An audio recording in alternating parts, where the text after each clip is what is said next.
Now let us look at memory cells. So memory is a far denser storage technology than flip-flops, and so that's the reason it's used in structures inside the processor to actually store a lot of data, not just one bit or several bits, but thousands or millions of bits. So the two kinds of memory technologies that are normally used are SRAM static RAM cells and DRAM dynamic RAM cells.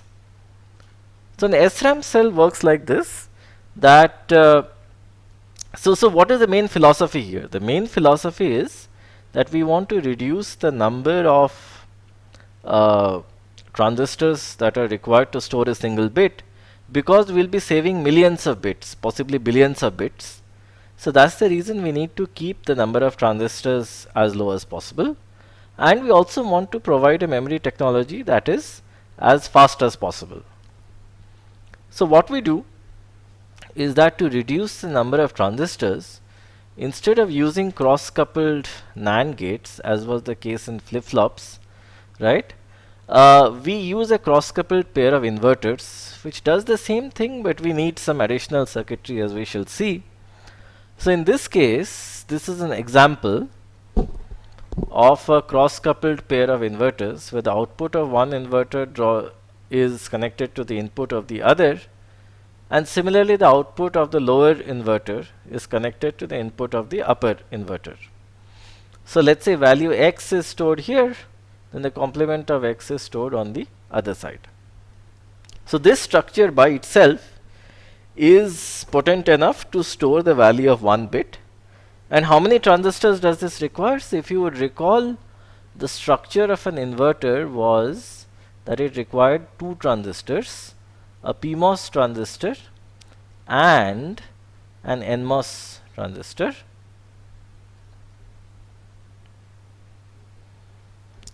So since one inverter requires two transistors, we need a total of 4 transistors in this structure. But however, this much of circuitry is not enough to read and write values into this structure. So what we need to do is that we need to have something else to actually read and write into this structure. So the something else is like this. So let's first consider a cross-coupled pair of inverters, which is here at the bottom. And so here, as shown in the previous diagram, we have 4 transistors, 1, 2, 3 and 4. And but let's sort of isolate this as a black box. So we'll need 2 more transistors. So what do the transistors do? So we have one transistor W1 and one transistor W2. These are simple NMOS transistors. So when the so these are called word line transistors. So when the word line is set to 0, at that point the NMOS transistors are off. So it is like that this memory cell is disconnected from the rest of the world.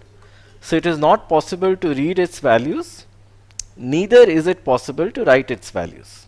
So the value that is stored inside the memory cell will be maintained. On the other hand, if the value of the word line transistors is equal to 1,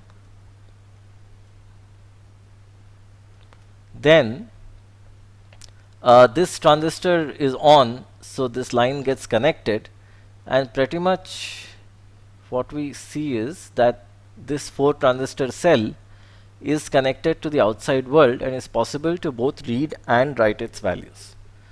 So let's consider writing first.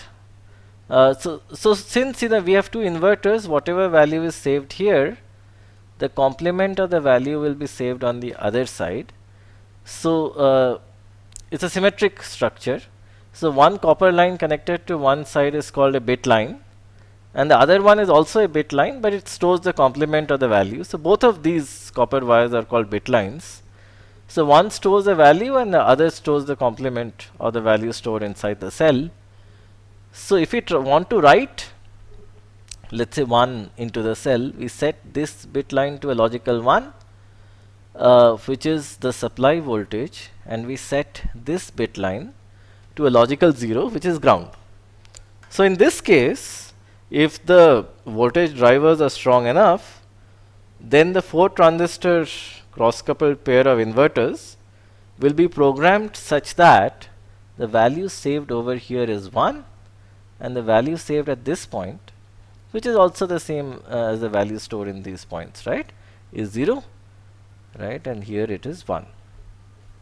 Similarly, if you want to save 0 in the 4 transistor SRAM cell, in the 4 transistor cross coupled pair of inverters, what we need to do is that we need to set, of course we need to set the word lines to 1 to enable the SRAM cell. Then we need to store a 0 over here, set drive the bit line to a 0, BL to a 0, and BL bar we need to drive it to a 1. So that will set the values, the voltages at these points to 0 and the voltages at these points to 1. So writing is easy, reading is also easy. So in this case what we do for the purpose of reading is that we enable the transistor by setting the word lines to 1, and we don't use any circuitry to explicitly drive the voltage of BL and BL bar. Instead, we allow their voltage to become the same as the voltages that are stored inside the cell. For example, if this voltage is a logical 1 and this is a logical 0, so over time the voltage of BL will become a logical 1 and the voltage of BL bar will become a logical 0, and thus we can infer that 1 is stored inside the cell. That's how we will read. Alright, so what are the important points that need to be taken care of? So our basic cross coupled pair of inverters had 4 transistors. Now we have our 2 word line transistors. 6 transistors are there now in each cell, and then these are connected to 2 bit lines. So an alternative representation of an SRAM cell looks something like this, where we have a pair of inverters and the voltage at one side is V and the voltage at the other side is a complement of V. So then the word line transistors can be treated as switches, and this entire 6 transistor cell called an SRAM cell, it's a static, it's called a static RAM cell. We'll see why when we discuss dynamic RAMs. So they drive the voltage of BL and BL bar. In the read mode, the bit lines are kept floating. So what does floating mean? Floating means that they are not explicitly connected to either the supply voltage or the ground voltage. So we allow the voltages V and V bar to propagate to set the values of the bit lines BL and BL bar. So that is how we can read the contents. For writing, what we do is that we again enable the word lines, and then we explicitly set the voltages of BL and BL bar such that this 4 transistor SRAM cell gets appropriately programmed. Now let's create an array of SRAM cells. So to create an array of SRAM cells, let's see what needs to be done. So what we do is that we create one SRAM cell and we arrange them in a matrix form. So let all the SRAM cells on a single row be connected via the same word line, and let the rest of the SRAM cells along a column be connected to the same pair of bit lines. So the first thing that we do, number 1, this is like step number 1. So let's assume that we have 128 rows. So we need to enable one of the rows. So how do we do that? We use a decoder to set only one word line to 1, which is true based on the address, and the rest are 0. So let's assume that each row can store one integer, which is 4 bytes. So since 4 bytes is 32 bits, we'll need 32 SRAM cells. And let's assume that there are 128 such rows. So the address of a 128 is 2 to the power 7. So what can be done is that we can send a 7-bit address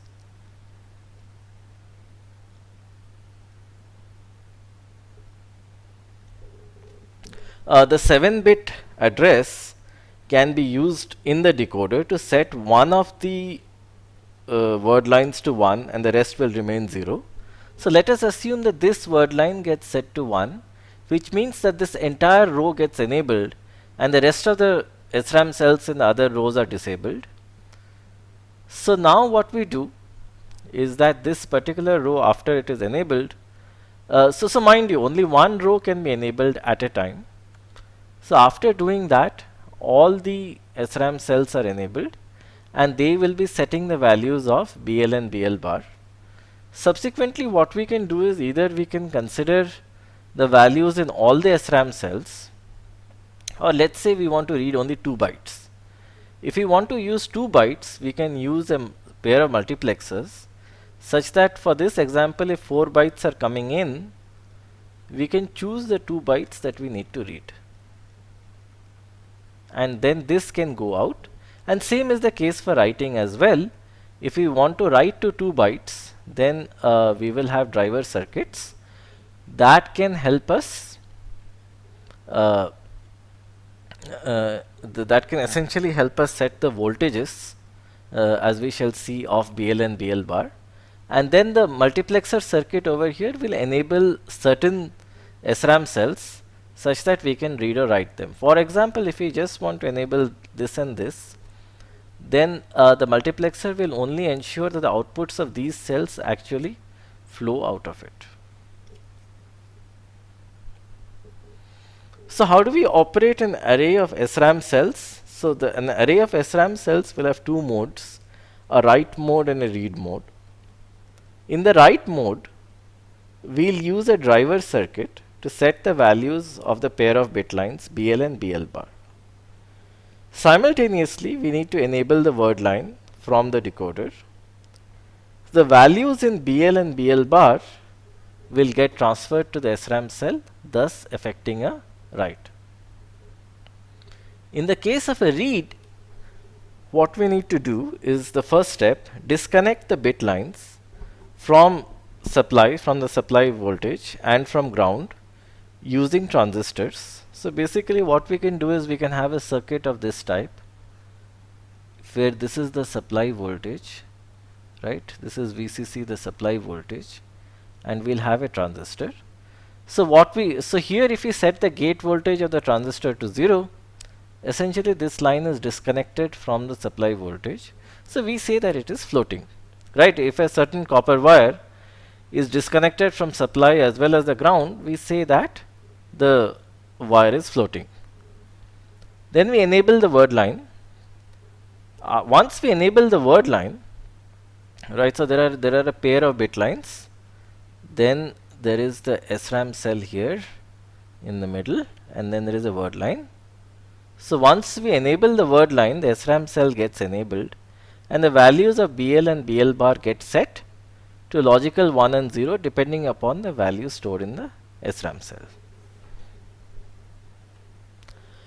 So there are some issues with this, very simple design. The first is, so let's go back. Let's actually go back to this particular slide once again, remove all our annotations, and look at it once again. So we have an array of SRAM cells. So mind you, this array can be very big.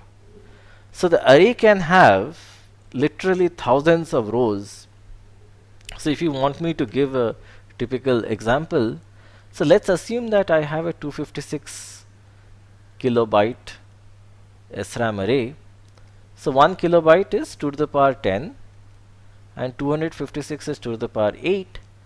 So total there are 2 to the power 18 bytes. So the number of bits would be 2 to the power 18 times 8, which is 2 to the power 21. So even if we try to make a nice structure which is sort of looks like a square, and we have 2 to the power 11 rows here and 2 to the power 10 columns here, we will still have 2048 rows. So which means that one SRAM array is a very big structure, and to each bit line, which is a thin copper wire, 2048 SRAM cells are connected.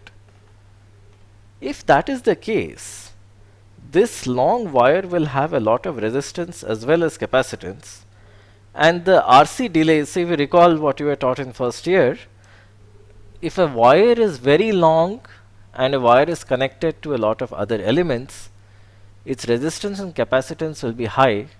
So driving the voltage of the wire either towards the ground or towards the supply voltage will take a lot of time. Right? So basically, why is the wire long? The wire is long basically because a lot of SRAM cells, literally thousands of SRAM cells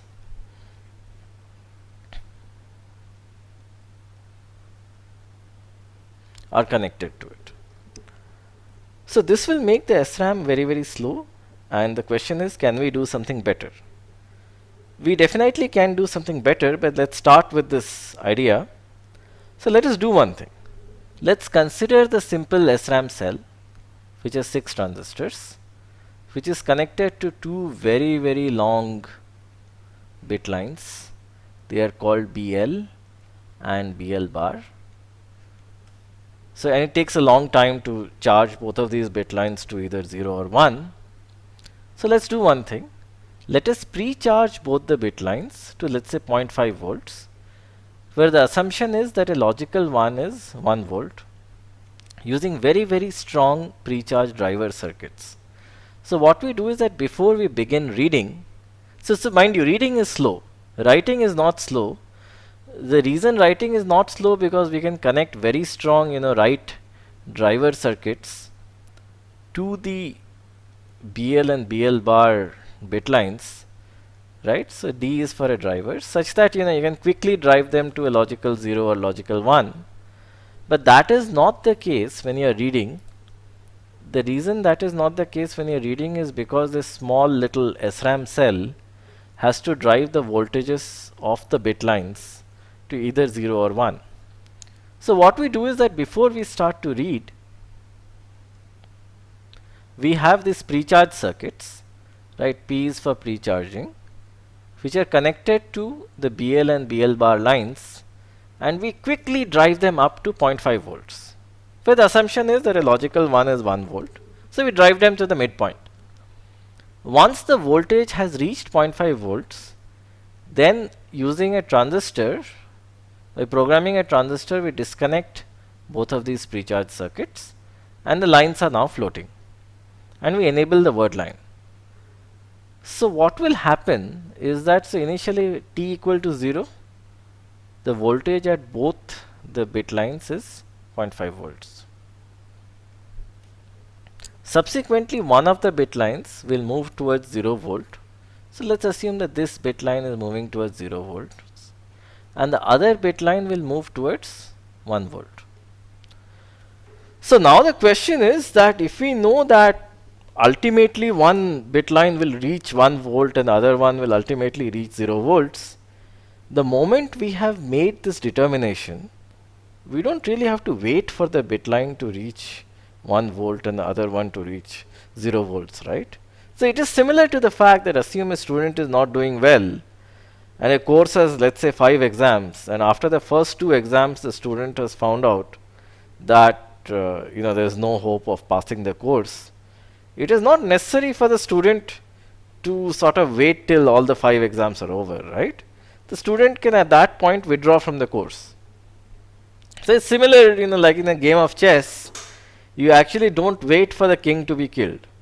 Long before the king is killed, typically one side realizes the game is up and they resign. So the case is similar here. We start by pre-charging both BL and BL bar to 0.5 volts. Subsequently, one of the lines will move towards 0 volts and the other line will move towards 1 volt.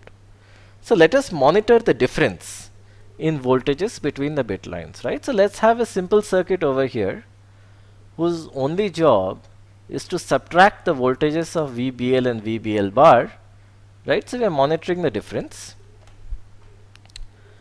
And in this case, you know, again, this sort of a repeat of what I said. Should we wait for one of the bit lines to reach 0 volts and 1 volt?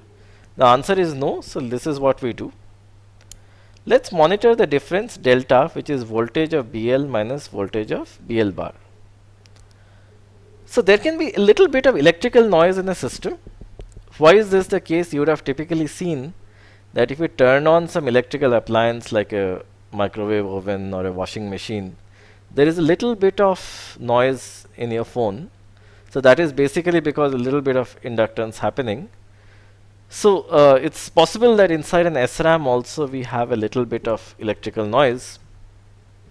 So let us define a noise threshold and let's call it T. Right, so this is the amount of random noise that can come on a copper wire.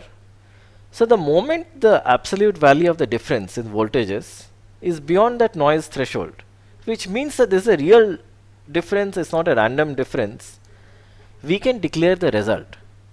Right, so the voltage of BL, so assume that we start at 0.5 and 0.5.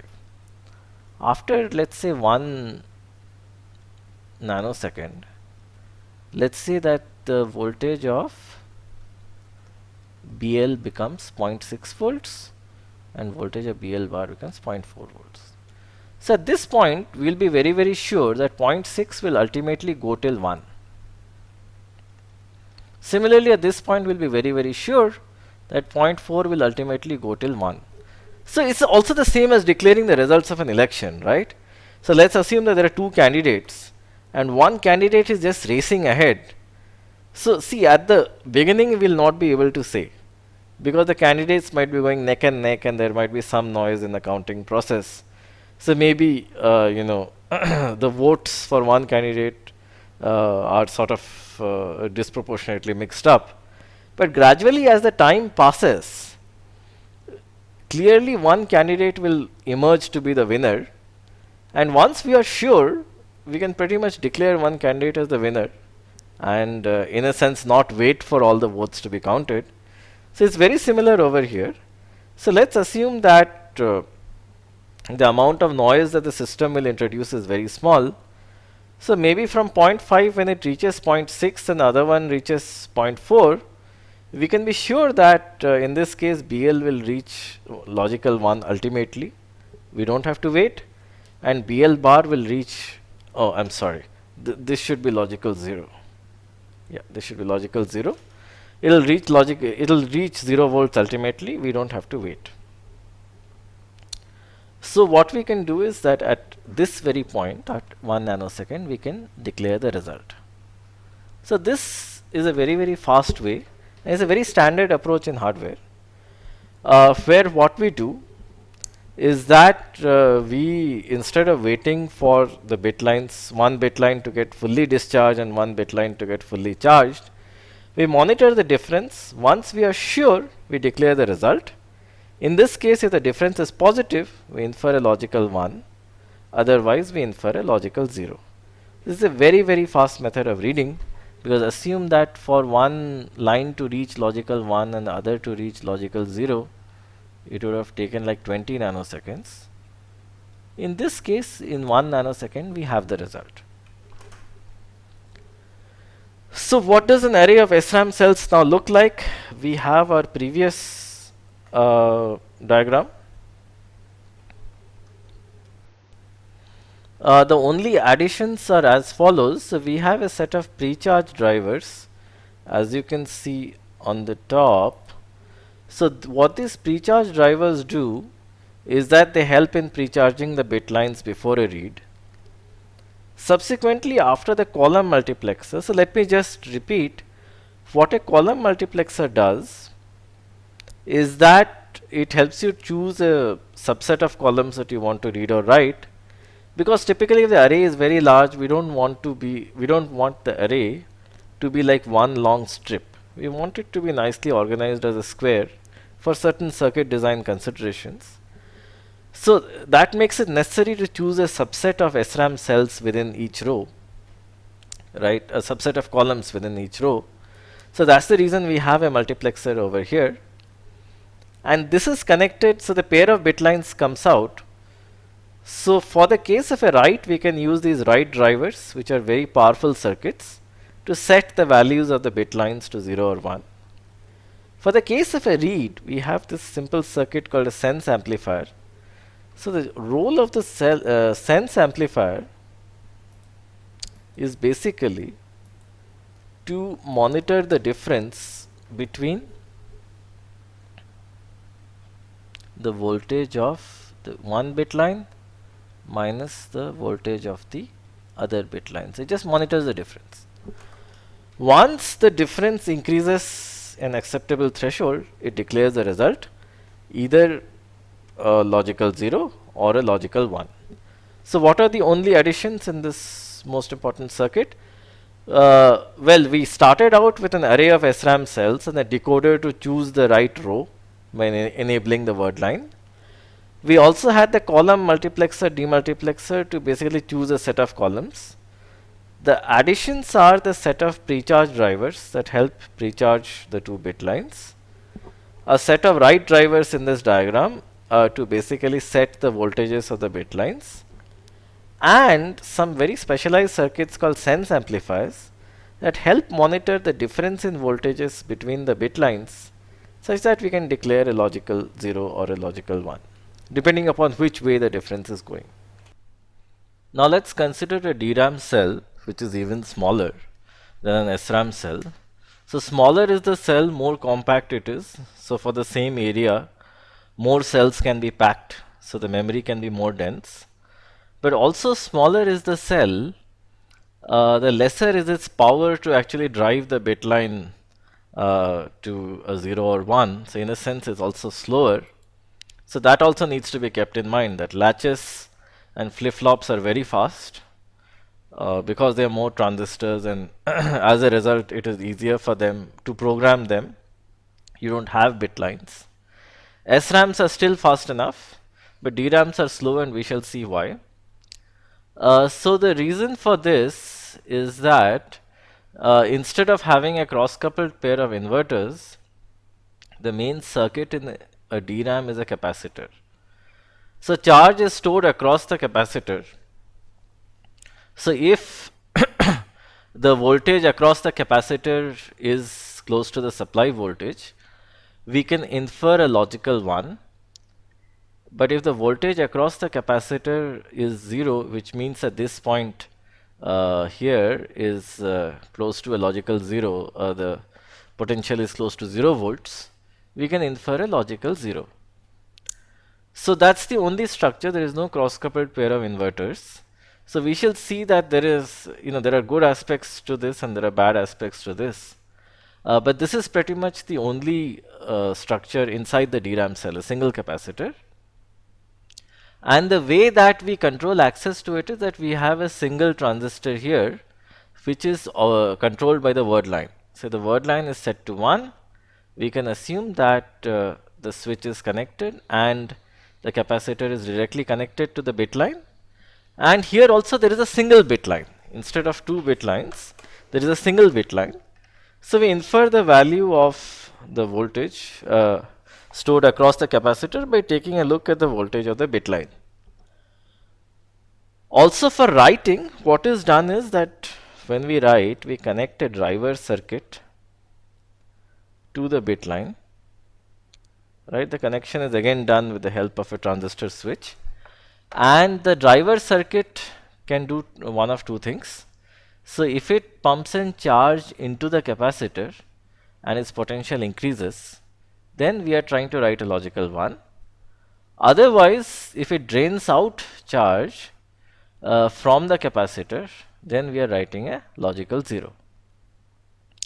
And once the word line transistor is disabled, disabled basically means that we set its voltage to 0, then the capacitor is disconnected, right? You can sort of think that the switch is disconnected. So whatever is the voltage across the capacitor will remain.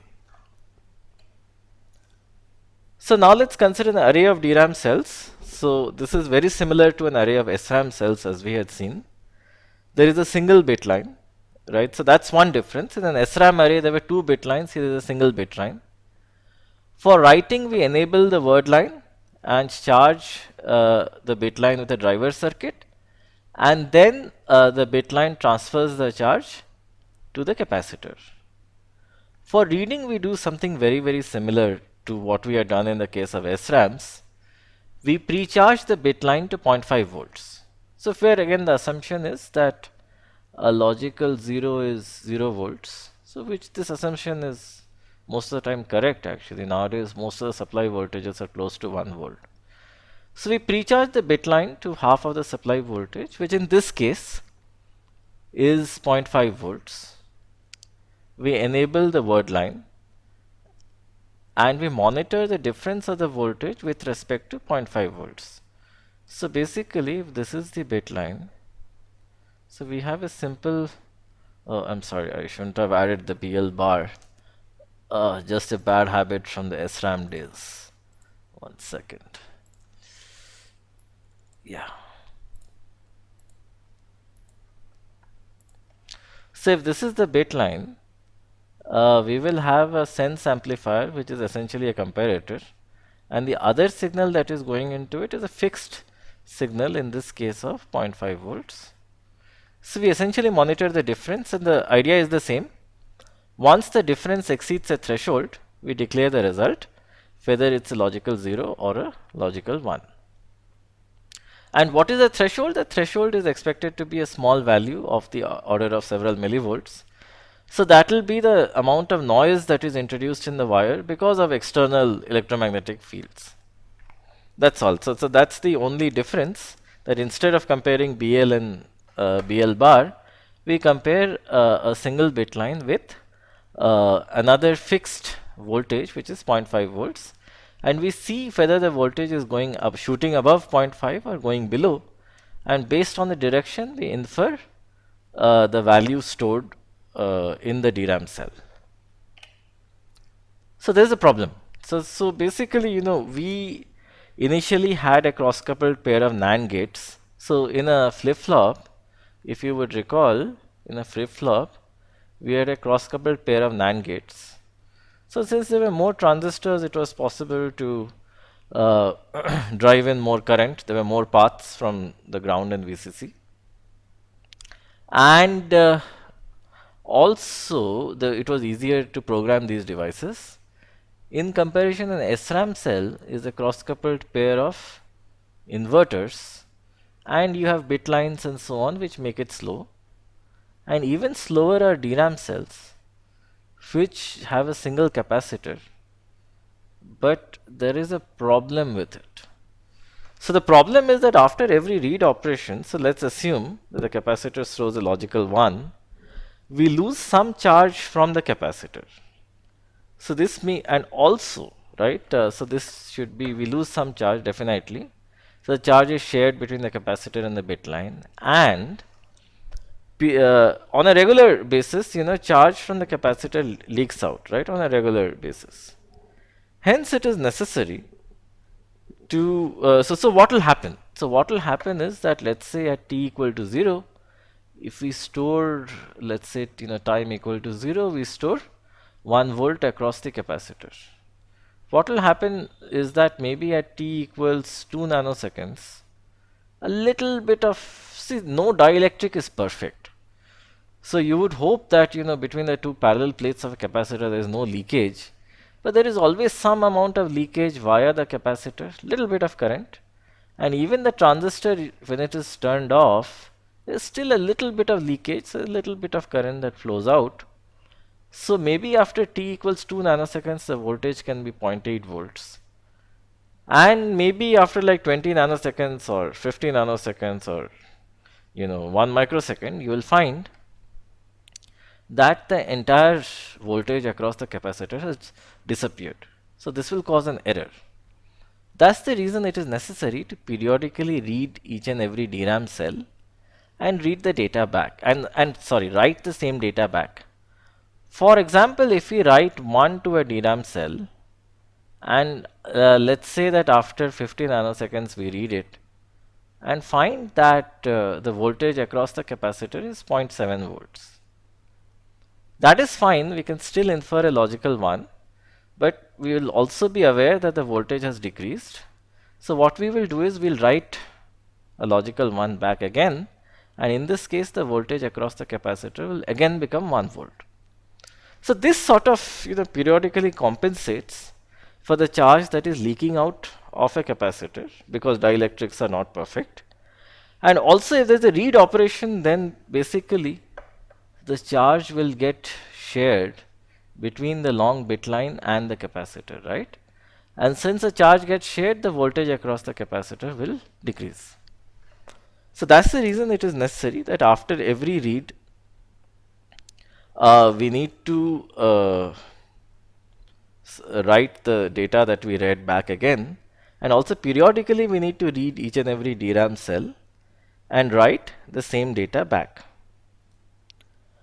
So this process is called restoring the value of a single DRAM cell, and the overall process where we read the entire DRAM array. So where we read, so given an entire DRAM array, right, where we read the contents of the entire DRAM array and refresh all the contents, is known as a DRAM refresh.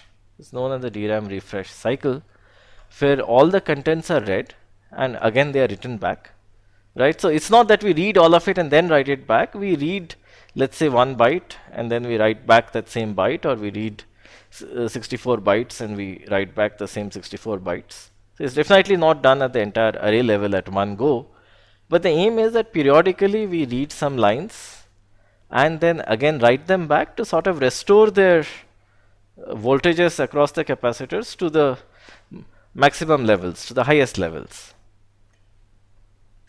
So here is what an array of DRAM cells looks like. It is very similar to an array of SRAM cells. The only differences are that there is a single bit line instead of multiple bit lines. The address and the decoder part are all there, and the cells are organized as a matrix. The column multiplexer, demultiplexer is also there. And addition is the refresh circuitry, right? So the refresh circuitry, what they do is they periodically read values from each row and write them back, right, to restore the original voltage levels. For writing, we have write drivers, which are fast circuits to set the values of the bit lines. And for reading, we have sense amplifiers, similar to the case of SRAMs, where we read the values of a DRAM cell out. So rest everything is same as an SRAM array. The only difference is we have a single bit line and we have refresh circuits. Now let's consider one more type of cell called a CAM cell. So the idea is that instead of enabling cells by their address, can we find them by their contents? So let's go back to the previous slide. So let's assume that there are only 4 cells in each row. So let's assume that the problem is that we want to find the row that contains 1, 0, 1, 1. And let's, for the sake of simplicity, assume that only one row contains this particular value. The question is that can we find out which row it is? So one simple solution is that we just, like a for loop, we read the contents of each row and we compare. We read and compare, we read and compare, till we find the row. That is possible, but what's the problem? The problem is that we need to read the contents of the entire SRAM array or the DRAM array. So which is not a good idea. We can do something better, right? So this is called content-based addressing, and a CAM cell is called a content addressable memory, where you're trying to find it by its content, not by its address. So mind, if the address is coming, the decoder is setting one of the word lines to 1, and then that row is getting enabled. But in this case, we want to see if there is any row whose contents are same as the contents that we want. So we design a CAM cell, which is nothing but a simple SRAM cell plus more. So this part that you see in this dotted rectangle is a simple SRAM cell. Subsequently, what we have is that we have these additional connections over here, where we get in the values, so we call them V and V bar. V is the value and V bar is its complement. And we get in the values that we want to compare this against. So this is a single bit. We'll compare it with a single bit. So this value V will go into transistor T1, and we want to compare value V with another bit value called A. So A bar, the complement of A, is sent to transistor T2 over here. So this is basically the complement of A, and this is the value V. Similarly, this is the value V bar, the complement of V, and this is the value A. And so these transistors are connected in series. So one side of them is connected to the ground, and the other side is connected to this blue wire called the match line. So let's see what it is. So let's consider the pair A and V bar, right? So transistors T3 and T4. And let's consider the case when A is equal to V. So if A is equal to V, one of the values has to be 0, right? So let's assume that A is 1, then V bar has to be 0. If A is 0, V bar has to be 1. So one of them has to be 0. So either T3 or T4 is off. One of them is off. So essentially this path over here is pretty much disconnected from the ground, right? Because of any one of these transistors, T3 or T4, one of them is off. Similarly, in the pair A bar and V, one of the values has to be 0. So either T1 or T2, one of them is off. So you can find out, you can use values. So if A is 1, then A bar is 0. If A is 0, then since A is equal to V, V is 0. So one of these values is 0. So which means one of T1 or T2 is off. So even this path is turned off, which basically means that for this particular CAM cell, which has 1, 2, 3, 4, 5, 6, 7, 8, 9, 10, which is a 10 transistor CAM cell, the match line is not connected to the ground, right? So it is in a sense floating. So it's not connected to the ground. So this is what we get to find, just to summarize, that when A is equal to V, the match line will be disconnected from the ground terminal. Fine. So let's see what happens when A is not equal to V. So when A is not equal to V, let's see what is the case. So we say, so let's assume what we claim is either A comma V bar or A bar comma V is equal to 1 comma 1. So let's see why. So let's assume A is 1 and V is 0.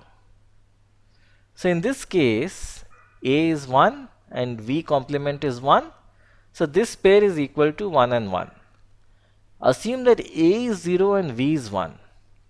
So in this case, A bar is 1 and V is 1. So basically, irrespective of the value of A, one of the pairs, A, V complement or A complement and V, one of the pairs is equal to 1 comma 1. So with no loss of generality, let's assume that T3's input is 1 and T4's input is 1, which means both of these transistors are turned on. So we basically have a direct connection from the match line to the ground, and this means that if A is not equal to V, there is a mismatch, and in this case the match line will be driven to 0 volts because it is connected to the ground. So what do we understand? We understand that if A is equal to V, then the match line is kept floating, which means it's not connected to the ground. And if A is not equal to V, then the match line is driven to 0 volts. Right? So that is the important takeaway point from this particular slide, that if there is equality between A and V, then we are fine, the match line is still kept floating, otherwise it is driven to 0 volts. So given this, we can design a very simple circuit. We can design an array of CAM cells, which looks very, very similar to an SRAM array, absolutely no difference. So let's consider a regular SRAM array. So essentially all of this part that you see, right, all of this part is a regular SRAM array. The only difference is that we have this additional cam mode where pretty much all the so basically it is all the word lines in this case can be turned off. It's not a problem. And the only difference is that instead of an SRAM cell, we have a cam cell over here, and it has its regular bit lines as inputs because a cam can work as an SRAM as well, and you can see write drivers and sense amplifiers and everything else. But the only extra part other than the cam cell is connections to these values. So for the first column, we compare it with the first bit A1. So one side we connect to A1 complement and other to A1 as was shown in the previous figure. Similarly, the second column we connect it to A2 complement and A2. And similarly, the nth column we compare it with the nth bit. And all of the cam cells are connected to a single match line. So here is what we do. We pre-charge all the match lines to, let's say, a logical 1. Subsequently, let's consider one of the match lines. So let's consider maybe the first one.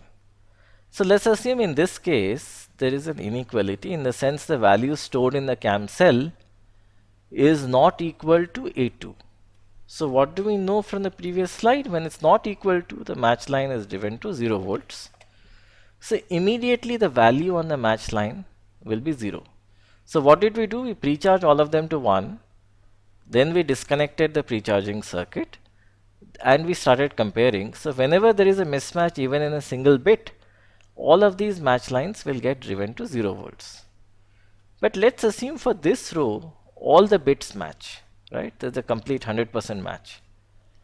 Then the match line will not be driven, this match line will not be driven to 0 volts. It will maintain the value that it was pre-charged with, right? Because this is not connected to ground.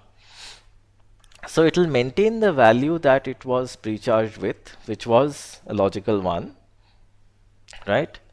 And so what do we get to see? Now when we put in all of these match lines to a OR gate, all the rows that do not match will have a 0 and all the rows that do match will have a 1. So let's assume with no loss of, let's assume for the simple case that only one line matches.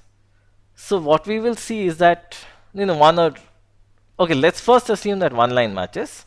So if one line matches, then the OR of all of these functions is a 1 and the net match is equal to 1, which means that there is a match. Now let's assume that no line matches. If no line matches, all the values are 0.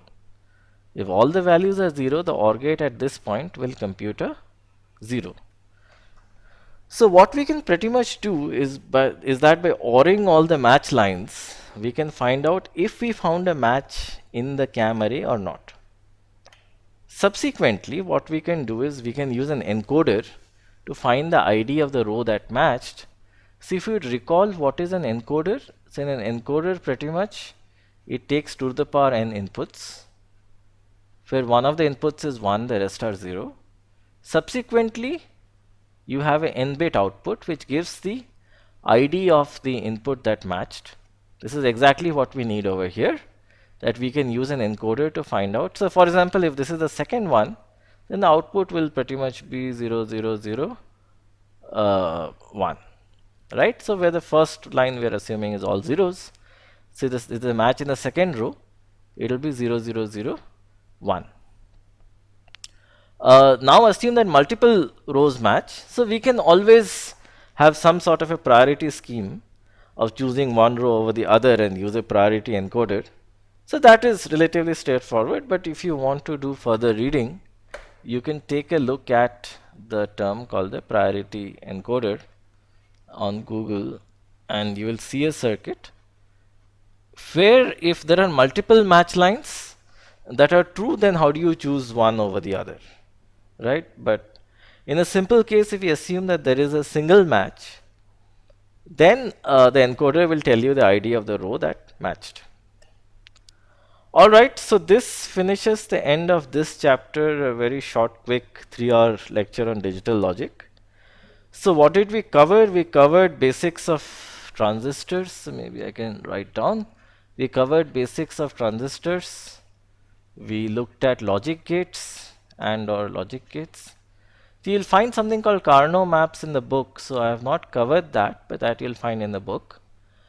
Then we covered latches and flip-flops, where our definition is that a flip-flop is basically a latch with a clock.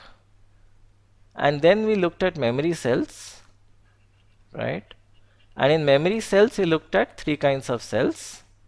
We looked at SRAM cells, which is a cross-coupled pair of inverters connected with bit lines. And the main idea was that it is true that we connect an SRAM cell with two bit lines, right? If this is the SRAM cell, BL and BL complement. And the reason is such that we can take the difference of the voltages between the two bit lines.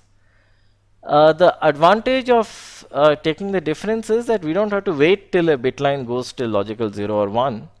From the direction in which the voltages are moving, we can infer the value stored in the SRAM cell. The other kind of cell that we looked at is a DRAM cell. So a dynamic RAM cell, the data is stored in a capacitor. So here there are some problems where the capacitor can leak and so on. So it's necessary to periodically read the value and write it back again so that the voltage can be restored to normal levels. So this is called the process of refreshing. And finally, we looked at CAM cells, content addressable cells, where we have a 10 transistor CAM cell and a match line. Alright, so in the next chapter, we'll take a look at computer arithmetic, which is methods to do addition, subtraction, multiplication in hardware.